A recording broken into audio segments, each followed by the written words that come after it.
Yes, Two-Way Radio's Classroom of Liberty continues. Glad you're aboard this 13th day of April 2020 ADNJC. I'm Dr. John McGinnis, and as promised, we have on the line with us the president of Stuckey Automotive, none other than Matt Stuckey. Good morning, Matt.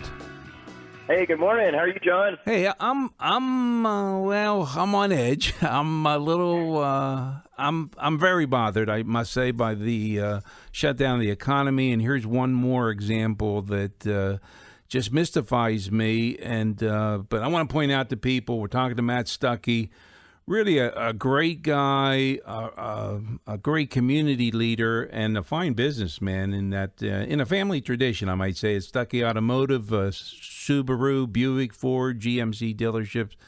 But you guys, Matt, you're shut down from selling cars. Is that the fact?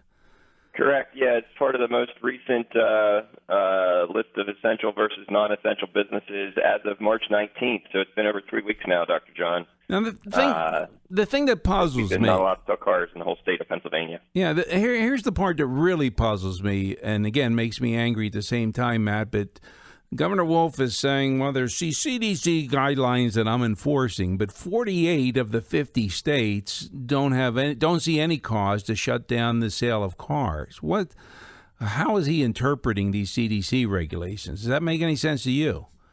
No, well, obviously not. I mean, no. So it's a tough spot. Obviously that nobody thought we were going to have to make decisions of what an essential business is. I mean, in my mind, every business is essential, right? I mean, absolutely. They all have a necessary product or something that they serve their customers for. Most importantly, they provide employment. That's right. They all have. Obviously.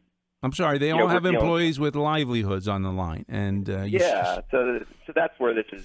That's where this just really hurts for myself, a number of other business owners. I've been talking with folks all across the state, especially here, but other car dealers across the country as well. And I'm real tied in with our chamber here locally and across the state. And so it's just tough. I mean, obviously there's the guidelines and the recommendations are to make a decision as a state on what is essential and what is not essential. That's what Governor Wolf had to do here a couple weeks ago. And, for better or worse, he's not quite followed the path that most other governors have. And we're not the only industry that's kind of been cut like this. Construction is even murkier than our industry. Some jobs are on and some jobs are off, but all residential construction is not happening right now. Real estate transactions are not allowed to happen right now. A lot of other what I would call low-touch retail, that can meet these CDC guidelines. So here's kind of how the thing went down. So originally, when they closed the schools and they came out with the guidance of we need to practice physical distancing and monitor for signs of symptoms and all the things we have to do to meet these CDC guidelines. Our team worked feverishly to put a plan together of how we would still be able to sell cars, which we barely got to implement because then he ratcheted up a few days later, to where they totally banned car sales in Pennsylvania. And come to find out, since then, a few other states had followed us originally and done that. But now every state contiguous to Pennsylvania allows car sales. Most of them with some kind of a specific guidance per state. Asking that people do the transaction electronically, remotely as much as possible. Thank goodness we have the technology we have nowadays because we can do that. I mean, we've had a big initiative in our company to do that anyways before this whole virus pandemic thing hit. We were pretty far down along that road, and a good portion of our business does come through that channel to begin with. So anyways, we had this whole plan in place. Dr. John, we were literally going to put the key in the door of our showroom that following Saturday, not allow customers in, and we were going to do it by appointment. Right. And we stationed our sales managers to be able to work remotely and FaceTime and use video chat with customers to finalize all the, car transaction's a pretty involved transaction. There's a lot of questions, a lot of details, a lot of numbers, big numbers. So it's not a real quick, easy transaction typically. There's some questions and some things we need to clarify. Banks are involved. They got to, most of the sales we do get financed through a bank. So anyways, we had a plan to do that. we felt we were, first and foremost going to be able to keep our employees safe. I mean, that's my main concern, and just what hurts me the most through this whole thing is my employees are getting hurt now. But Sure. Also I'm concerned for their safety. So we're putting every possible thing in place to disinfect cars, give them the right equipment they need to stay safe, put the right guidelines in place so that we have proper distancing and all those sort of things. So we were ready. We felt like we could sustain ourselves. It'll obviously demand is dropping off. I mean, there's no questions about that. Well, sure. When people elsewhere are not working, what we've done for over 3 weeks now. Mm-hmm. Let me ask this before I forget. Is your service department still open? Is it? Are you Correct. still okay? So you are able to service cars that have needs. And that's where it's murky on the national guidance they sent out is that vehicle service operations are deemed essential. So there is no state that's limiting that. Now, some have had to not keep their shops open for financial reasons, which includes us. We did have to close our Buick GMC shop. We just didn't physically have enough infrastructure there to have it run on its own. So some of those technicians moved over to the Ford shop. So we're operating Ford and Subaru, and our collision center has been operating, through this whole time. There was a day or two there until this all came out that we did actually close because we just couldn't get a straight read on what to do. So, there's definitely been a communication issue through this whole thing. And quite frankly, I can forgive most of that. I mean, this is unheard of. I mean, nobody planned how to roll this all out. So, we are now, there's actually 3 states. There's 47 that allow car sales, and we are one of 3 that don't. It's us, Kentucky, and Hawaii. And I haven't really figured out why those 2 are, but certainly Pennsylvania would be the biggest state, and certainly the most connected to other states' economies right around us here.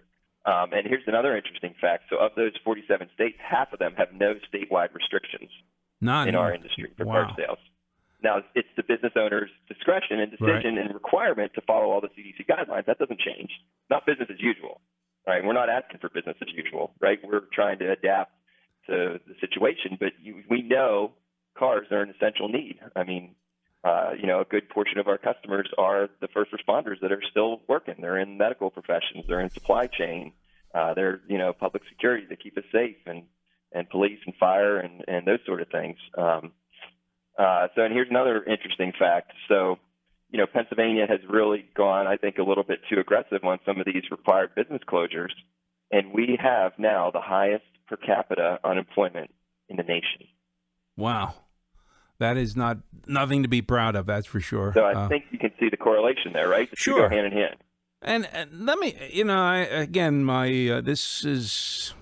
there's a question coming, but I can't hide my befuddlement or my anger in saying this. But you guys in the car dealership deal with myriad regulations, and you're going to comply with the CDC. But even if there's no pandemic, you got a million other bases you have to touch from a legal point of view, and you do it. Now here's a case where somebody wants to buy a car.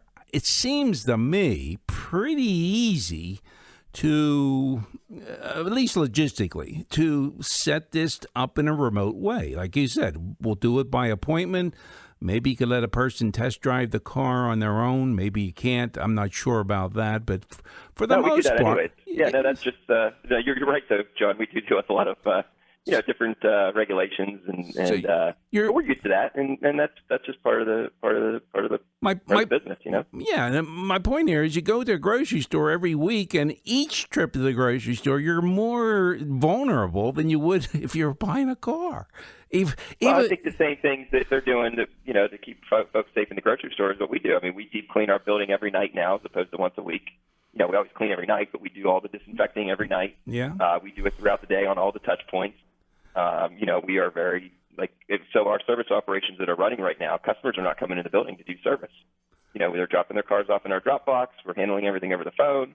We're picking up their car at their house if they'd like us to. We're adapting, and that's been fine. Our shops are actually pretty busy, and we're certainly thankful to be able to at least kind of keep a good portion of our workforce going, and that's what our employees keep asking for. They just want to go to work, John.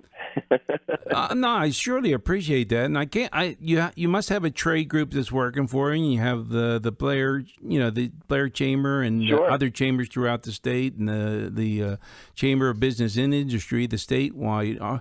Is the governor just ignoring their request? Because he's not even giving you an option for a waiver here, is he? Well, I have applied for a waiver 3 times and been denied 3 times. Wow. That process, you've obviously probably had other conversations and brought up some of the issues around that. That process has been pretty tough to deal with. So we actually are very hopeful that this week, based on a bill that should be passing the state house tomorrow, that passed the Senate unanimously last week, to allow for an e-notarization. We are waiting on a final reading from the governor to know for sure that will allow us to sell cars, but it should, because the reason our waivers were denied for all the car dealers across the state was they said we could not do a notary without being face-to-face with a person, so now we'll be able to do an e-notary. So yeah, logic would lead to that. But, John, I'm not the politician here. That was your former world, so you can probably help educate me on how that works. Oh yeah. I'll let you know all the secrets as soon as I figure out one. I'm hoping your state rep and your state senator are going to bat for you, but this governor has been intransigent on a number of business issues before the pandemic, and. He's and again, I think he's operating way outside the Constitution and with no constitutional authority, and only the flimsiest of legal authority. So I don't know what you do about that. He's basically an emperor now, deciding everything for us. Yeah, that's out of my wheelhouse as well, but. I will tell you that our local delegation has been great. Judy Ward, Lou Schmidt, and Jim Gregory. I suspected more in the last couple of weeks than I have. I suspected. I know those people. They're good. They'll be standing by you. But also, John, my wife has taken it upon herself to reach out to the state transportation committee, the Senate Transportation Committee, all of them, the Republicans and the Democrats, and has heard back unanimous so far that they're all saying that, we should be able to, be able to do not just car sales, we should be able to do residential construction following the guidelines. We should be able to do real estate transactions following the guidelines. That's a significant portion of our economy. Car sales are 20% of the state sales tax revenue is related to car sales. Well, yeah, there you go. I mean, why can't the governor even look at it from that end? And he knows they're going to have problem getting a budget together with the shortages of revenues from income tax and sales tax. So, again, just common sense mitigation approaches will go a long way to keep people safe and go a lot longer in putting people back to work. So any suggestion for our listeners? That's really all we're asking for. And we obviously want to take this seriously. This is certainly something I never thought I'd have to deal with in my lifetime. But, we're going to take it head on. I mean, it certainly is a concern and challenging. But myself and our company, and I would ask our whole central Pennsylvania community here, I think we need to be not fearful about this. We need to look this thing in the eyes, and we need to do everything we can to keep ourselves safe and follow the guidelines. And, we need to trust our leaders through these times. But this is not, being afraid of it and giving into fear is not going to prevail for us here. And I know that's not what we do as Americans, right, John? I think so, and I got to tell you, I'm so in awe of business people, who you got so many things, and then there's these things that come from out of nowhere that you have to deal with too. And God bless you for trying to get your business moving again, and trying to keep people employed, and trying to do what's necessary, because everything in our community depends on people working and producing. And again, I think the governor's overboard on shutting everything down when there's ways to do it without the impact that he's putting on us. So, man, again, if things improve, there's any progress or any changes at all, keep us posted, would you please? I definitely will. I got a couple things to send to you here too, so I'll make sure I get an email address. So I'll forward that on. So thank you for a little bit of your time this morning. And thank you, Matt.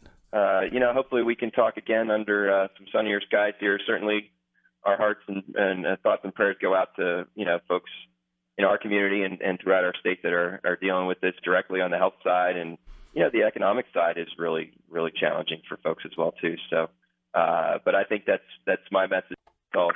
We're not going to give in to fear. We're going to push on. We're going to do what we need to do, and we will come back. Right? I love that message, Matt. Thanks so much. Appreciate it. Likewise. Have a great day. See you soon, Dr. John. Okay. That's Matt Stuckey, president of Stuckey Automotive. And one of the guys is not cowering in the corner. He wants the economy to operate with understanding the risk and vulnerabilities out there, most of which can be addressed, but there's always some that you don't know about.